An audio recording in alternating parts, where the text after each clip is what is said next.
Martial World Teyvat Chapter 29 Fan Fiction by Azazyel.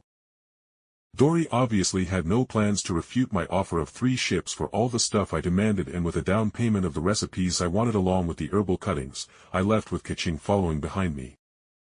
And once we got a good ways away from the store, Keqing spoke in warning. "Jake. You sold somethi dash." I cut her off as I said frankly. "Keqing, everything I make doesn't belong to Liyue, remember that. I am giving away resources to Liyue in order to repay the guards and workers who came to help me build up my facilities, to say nothing of your protection. Ningguang knows all too well that the ships need to spread across the world." After a moment of silence as we continued to walk through the busy luxurious side of Liyue, she said slowly. "How much do you know?" Knowing what she meant, I shrugged and said flatly.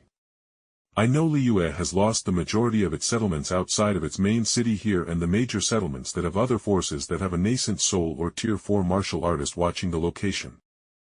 This world was utterly fucked the more I looked at it. Whereas in Genshin the incident of Canria was suppressed by Celestia and the 7 Archons who sealed away the abyss basically. But here, with no all seemingly powerful Celestia, the abyss was slowly seeping and worming into the world like a rot. Honestly, it was a lot like the abyss from Dark Souls. Its power could be felt, harnessed, and even controlled for a time. But no matter what, all that touched it would become tainted by it. Which explained how the overly abundant spiritual energy of the world was making terrible monsters and demons. If it wasn't for the abyss's corruptive nature, this world would be just a normal cultivation world basically. But now it was on Dark Souls difficulty, where all the gods and strongest people were for the most part camping in the spots where the abyss had broken into the world. I am going to expand past just Liyue, Keqing. I literally cannot have all my factories in one place, as they pull the resources from the ground, and thus if too many miners are in one area, nothing will be pulled out at a scale to fit my refiners," I stated, making Keqing's face twist before she asked. "Are you going back to Mondstadt as well?" She asked a bit nervously, making me blink before I smiled wryly as I realized my cover story for entering this world was a bit suspect, and it was likely even now that Yelan was pulling her hair out in trying to find my paper trail from Mondstadt. That didn't actually exist. I shrugged and said frankly. "Yes, probably, though it would be easier if I go to Fontaine or Sumeru, honestly, as the Dragon's Pine Mountain." Keqing gave me a knowing look as I finished my words quietly, as that place was just fucking terrible with how it was utterly overrun by demons and draconic-blooded monsters that had retreated from fighting humanity. Shrugging, I said jokingly, "I want to expand my operations. And if it makes you feel better, I promise I will make sure Liyue gets my newest toys, huh?"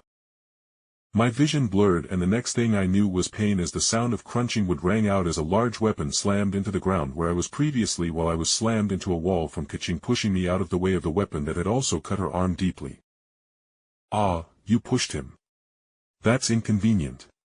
A female voice spoke out with no emotion, and I grimaced and opened my eyes and saw a dark-haired woman flying above Keqing with what looked like water running through her hair and draconic horns that had hydro-blue glowing spots on the dragon-like horns on her head. And the weapon that Keqing pushed me out of the way of was a large spear conjured out of water that broke apart as Keqing said solemnly. "General Chisippus. Why are you in Liyue?" The Yiksha were ordered by Sect Master Lapis to stay out of the city. The Hydro Yiksha gave Keqing a bland look before tilting her head to the side and saying frankly, "I was ordered to follow Cloud Retainer and her disciples here to Liyue to make sure she got to inspect his new flying machine."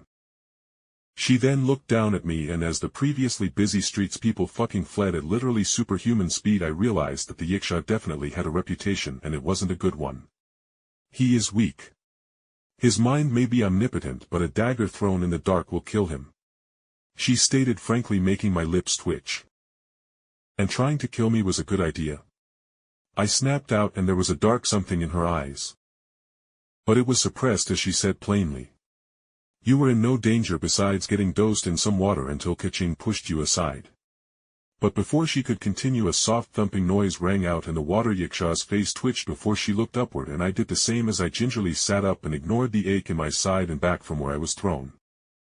As further above us was a man who was flying in the air with his feet being supported by a glowing glyph, and he looked kinda like what Zhongli/Rex Lapis looked like, with glowing robes covered in geo gold runes and streams. Sister Bonanis, you are making a terrible first impression upon him. Now come along, as Sect Mistress Cloud Retainer will already be most furious at you, a peak nascent soul testing someone who is only a half-step cultivator and martial artist. The man then looked to me and bowed his head to me slightly and said quietly, in a way that despite the dozens of meters that separated us I knew only I heard him speaking as his spiritual energy carried his voice. Please forgive my martial sister. She just got out of serving a tour in the abyss for the last 12 years and is still on edge. No, to be frank, she is not in her normal headspace at all, so I ask that you do not take offense, young man. I took a breath, hearing the literal immortal adepti/yiksha giving me a heartfelt apology and knowing that holding a grudge for the water yiksha having PTSD from probably non-stop combat against monsters was stupid to say the least. I looked over at Keqing and said aloud, I accept your apology, yiksha, but please excuse me as I take my companion away so she may heal. The Geo Yiksha waved his hand in dismissal, with Keqing walking over to me and holding my arm with her uninjured arm, as even while we were talking she had bandaged her arm with a elixir-dosed bandage. And once she got her hand on my arm we quickly left the scene where the Geo Yiksha turned to look at the Hydro one.